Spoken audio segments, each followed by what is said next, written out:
Oh, what is up, YouTube? And welcome back to the comic shop. It's BZ Comics. Yo, you guys love these gauntlets. You guys sent me a lot of love, and I can see from the analytics that you guys love these. So I said, hey, why stop there? You guys know I want to build a full cosplay, but it's not really just print and wear. As you guys know, there's different scaling that goes for your head, to your arm, to the chest piece, to legs and feet.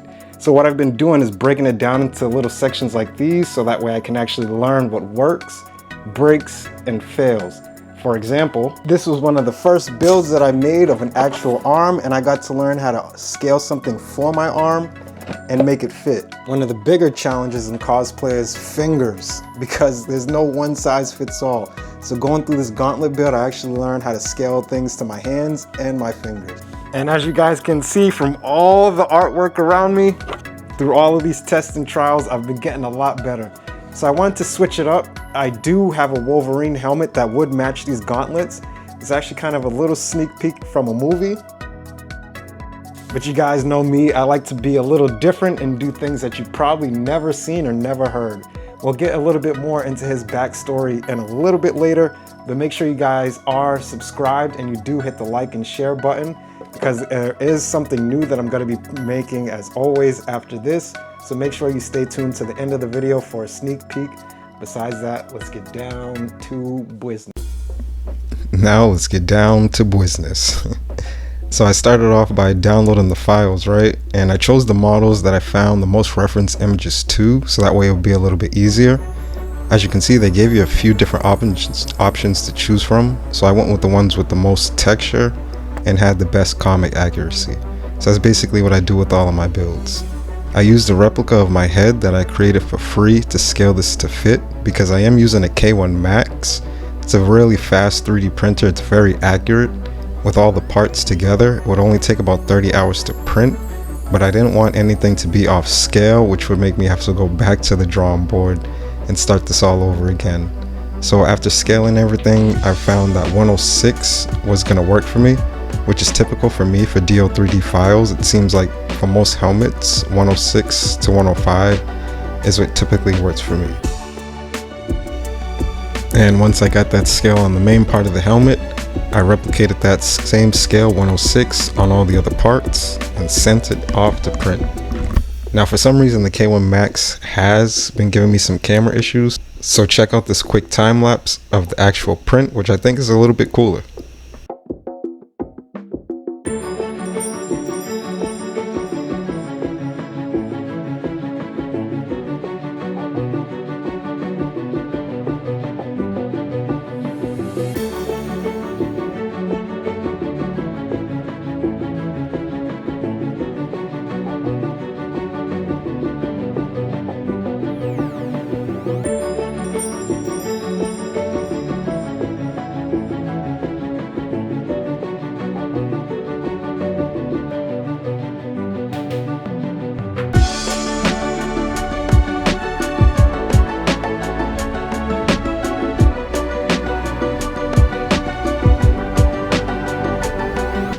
You can call me skinny, you can call me small, but look at those forearms. Boy, that's a result of some good elbow grease. So after everything's done printing, it's straight off to work. So I start off with 220 grit sandpaper just to knock all the layer lines down and to make everything even. I did that more so on the front of the mask and the side wings. The top of the helmet came out with a lot of texture, so sanding that down would have taken away a lot of that detail, so I avoided that. The front of the mask actually gives me like a Sub-Zero kind of vibe, but that part actually printed out the best. It was very smooth on the front and very minimal layer lines did show, so it wasn't a lot of work that I had to do on that. My main concern was the two wings. As you can see, there was a lot of support that printed on those, so I just wanted to make sure that with the detail that I got in between the main lines and made sure that there was no crust or overhang that would show. After I sanded everything down, I then rinsed off the prop and got it ready for its first coat of primer. Now me personally, whenever I try to recommend anything or I use anything, I try to keep it budget friendly. So I use Rust-Oleum's 2-time Ultra Gray Cover Flat Gray Primer. What a mouthful. It's a good primer. What I really like about it is that it leaves a thick coat, so it really covers up any small layer lines. And when I pair this with the Bondo to actually like cover more of those layer lines or any imperfections, again, it dries into it really well and it gives it a real smooth, flat, thick gray surface. It's really satisfying. I really like the primer gray stage. I'll show you that in just a second. Yeah. All right, guys, from this point on, we got to slow things down just a bit because from here, there's no undo button. There's no going back. So as you can see, the printer printed out everything just beautifully with a lot of detail. We sanded everything down, got it looking fresh and ready for paint. But if I spray the paint a bit too much, if I go a little bit over detail with some of the colors, or I don't make things look just right, all of this was kind of for nothing, and it's really not going to look like the helmet. Now, again, there weren't too many screen images, so again, bear with me. I am just using like images from comic books and so on and so forth, so I don't have a solid reference to use, but we're still going to make this work. We got to make this work, and as you guys can see from the back, I don't miss. All right, so as you know, we use Scandi Pro and my slicer to make sure this fits. So I did my test fitting with just a little bit of painter's tape, making sure that everything does fit together, and everything fits just perfectly. So again, I went up 106 on everything, and that actually worked. Usually I use some LED eyes, but I really feel like this wouldn't really make everything pop. I feel like everything that I'm going to do on this helmet is going to be more like flat and kind of bland in a sense. So I don't want to add an LED light or LED eye and kind of make that like grab your attention and kind of pull you away from everything else. As far as the magnets, I got those from TriMag. These are some 8x2s or 8x12 magnets. So I got a 100-piece set coming in to set everything in for those. Here are the colors that I got. But as you can tell, this one says gloss, so we're actually not going to use this one. Like I said, I'm going to go with a flat color of everything, so I'm going to definitely use this flat black. And I do have to run to the store to go grab a flat red, so bear with me. But in the meantime, in between time, if you know where that song is from, get off my channel. No, I'm just kidding. I'm just kidding. In the meantime, guys, I'm going to start printing out the bucks for these eye lenses, and I'm going to actually start throwing in some of the magnets while I spray paint these all at the same time. I can juggle them all, all with the power of YouTube. But enough of me talking, guys. Let's get to it.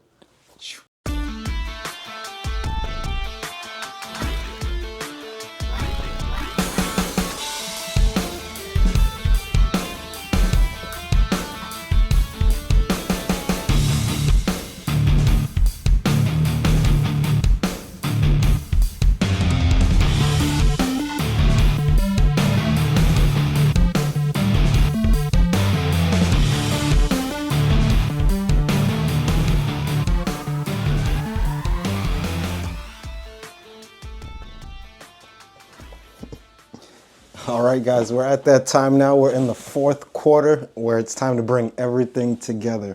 Now, as you see, the flat black worked out great. This, this thing looks stunning.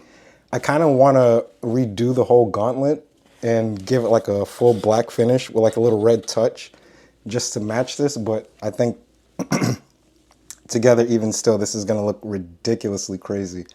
So I got the magnets, as you can see in front, from TriMag. So I got these off of Amazon. I got now 180 piece. After scaling this up, this is an 8x2, but again, I went up to 106 on the scale. So the sizing is going to be just a little bit bigger, but it's still going to work out for me from here. I'm going to be using the Posca pens again to give the mask the full silver coat. If you check out the Ultimate Taro build right above here, I don't really like metallics, not even the one that I use for these claws. And again, I don't want this to really give like a real reflective kind of metallic look. So what I'm going to use is these pens, which is still going to give me that silver finish, just like it did in the Black Panther helmet. But it's not going to be too much that, again, it takes away from the black and the red. Because, guys, this looks crispy. Now, once I get the magnets and the paint all set, bro, that's when the magic is going to begin. In the meantime, have you ever heard of Ultimate Wolverine? Check out this time lapse and enjoy. I'm not your weapon. In a world shattered and reshaped by the Maker, Logan is no longer Weapon X.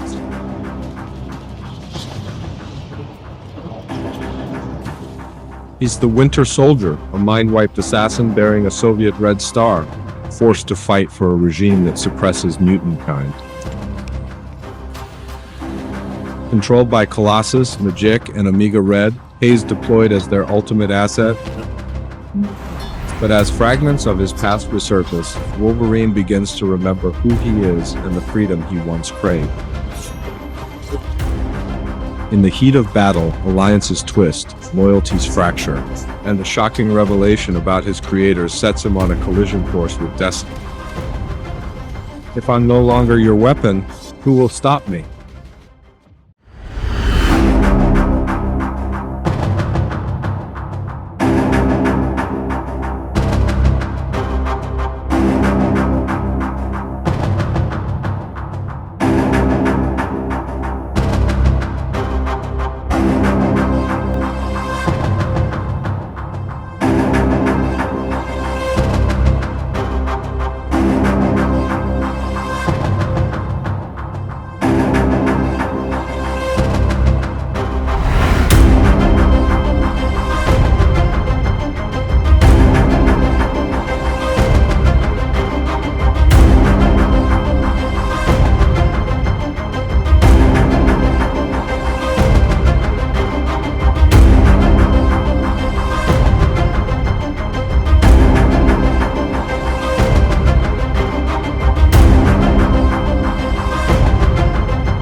Yeah, guys. So after 30, count it, 30 hours of printing, multiple reference images, a whole lot of elbow grease, and a little bit of creativity, you guys can see we finally got this Ultimate Wolverine helmet done. And bro, this thing looks ridiculous. So starting off with this build, there were a lot of different files that DO3D actually gave you to choose from.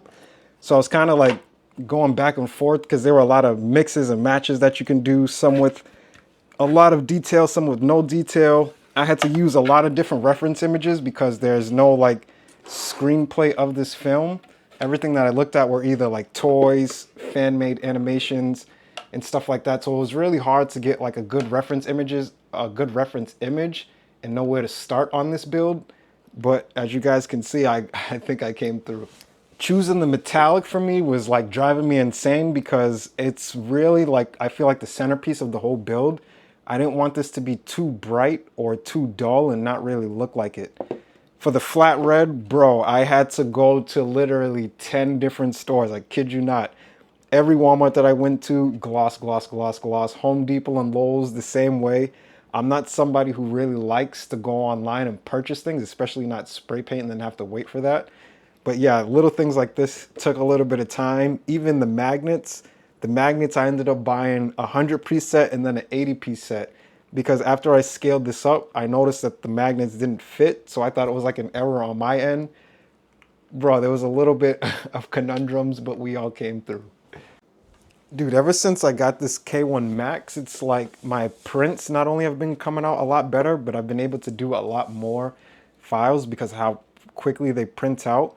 So if you are somebody who's looking into it, that's a printer that I would highly, highly recommend. And I'm looking into getting more to keep going. And as I keep going, you guys can see I'm starting to leave these props a little less lonely. So I'm starting to actually build something that encompasses everything that I'm building. So definitely make sure you guys are subscribed, because as you guys know, this isn't the end. I'm always building something new. Even though this just finished, something else is right behind it. Stay tuned, guys. It's BZ Comics. It's always hard to say goodbye, but I love you guys. Thank you so much for the support and for continuing to stay a nerd. Besides that, guys, it's BZ Comics. Peace.